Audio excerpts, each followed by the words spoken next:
जैसा कि आप सभी जानते हैं कि we are still in the war situation और इस मिडिल ईस्ट में इस वॉर की वजह से हमारे जो सप्लाईज है क्रूड का, एलपीजी का, एलएनजी का सब अफेक्ट हुए। क्रूड का प्राइस, बाकी प्रोडक्ट्स का प्राइस भी इंटरनेशनल मार्केट में बढ़ा, बट भारत सरकार ने कई स्तर पर कई इम्पॉर्टेंट डिसीजंस लिए और इस सिचुएशन को बहुत इफ़ेक्टिवली मैनेज करने के लिए आज की तारीख में we have sufficient crude inventories और अगले 2 महीने के लिए supplies have been lined up. Situation is comfortable with respect to LPG and PNG also. हमारी रिफाइनरीज 100% या उससे भी ज़्यादा कैपेसिटी पर ऑपरेट कर रही हैं और domestic production of LPG has increased by almost 40%. LPG आप जैसा जानते हैं कि we have a huge import dependency और इसका 90% जो आ रहा था वो स्ट्रेट ऑफ हॉर्मुज से आ रहा था। इसलिए भारत सरकार ने निर्णय लिया कि डोमेस्टिक कंज्यूमर्स को प्रायोरिटाइज किया जाएगा और इसी क्रम में उनको प्रायोरिटाइज करते हुए कमर्शियल सप्लाईज को सबसे पहले कुछ समय के लिए रोका गया।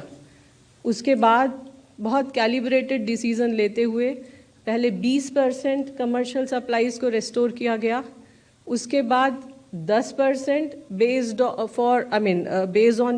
on ease of doing business for the expansion of PNG network। उसके बाद भारत सरकार ने इसको 50% किया और आज इसको 70% किया गया है। इन सभी प्रयत्नों के फलस्वरूप कमर्शियल एलपीजी लगभग पिछले 14 मार्च से कल तक लगभग 30,000 टन कमर्शियल कंज्यूमर्स को दी गई है। जब भारत सरकार ने ये निर्णय लिए तो ये भी डिसीजन ये भी ख्याल रखा कि restaurant, dhaba, hotel, industrial canteen, migrant labour उनको प्रायोरिटाइज किया जाए। इसके अलावा जो आज ऑर्डर दिया गया है उसमें ये स्पष्ट रूप से कहा गया है कि priority shall be to steel, automobile, textile, dyes, chemicals and plastics. लगभग 30,000 सिलेंडर माइग्रेंट लेबर को 5 किलो के FTL सिलेंडर्स भी दिए गए हैं, सेल हुए हैं।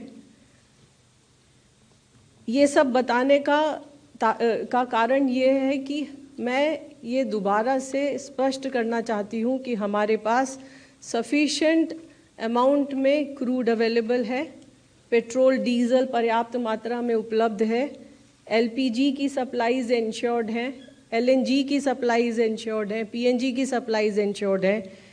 बावजूद इसके कई जगह पर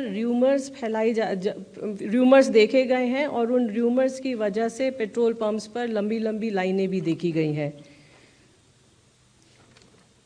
आपने देखा कि क्रूड का प्राइस, इंडियन बास्केट का भी प्राइस जो लगभग $70 पर बैरल के आसपास घूम रहा था वो $100 से भी ऊपर पहुंच गया।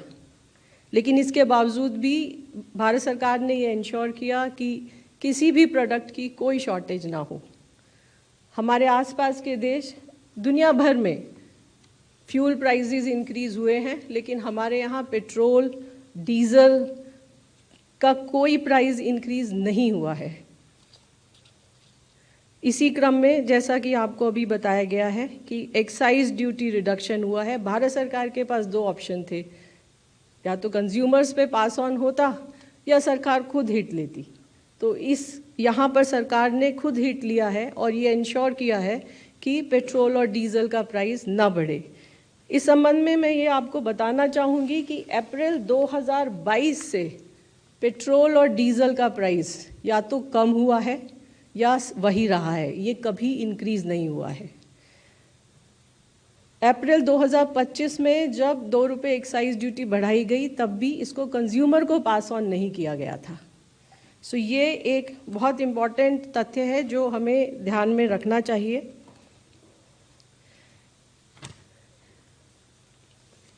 इसी क्रम में हमें एक पीएनजी नेटवर्क को एक्सपैंड करने की भी एक अपॉर्चुनिटी मिली।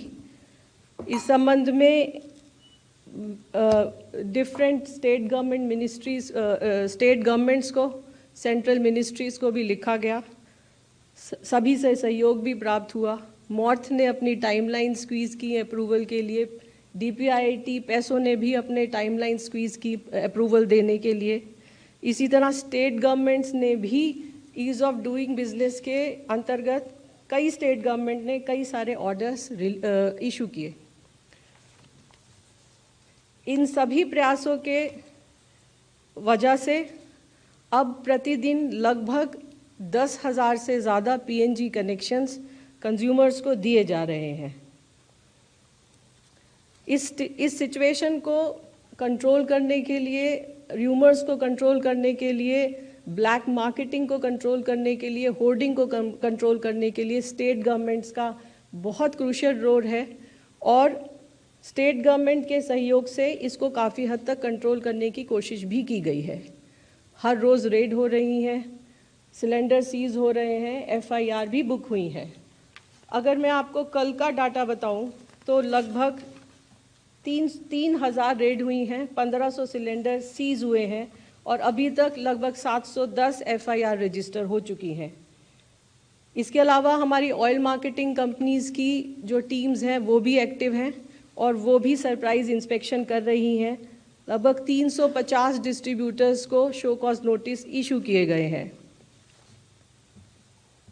अंत में मैं आप सभी के माध्यम से ये देशवासियों को कहना चाहूँगी, मैं दोबारा on the cost of repetition मैं ये कह रही हूँ कि हमारे पास पर्याप्त सप्लाईज़ हैं, क्रूड की भी, एलपीजी की भी, पेट्रोल की भी, डीजल की भी।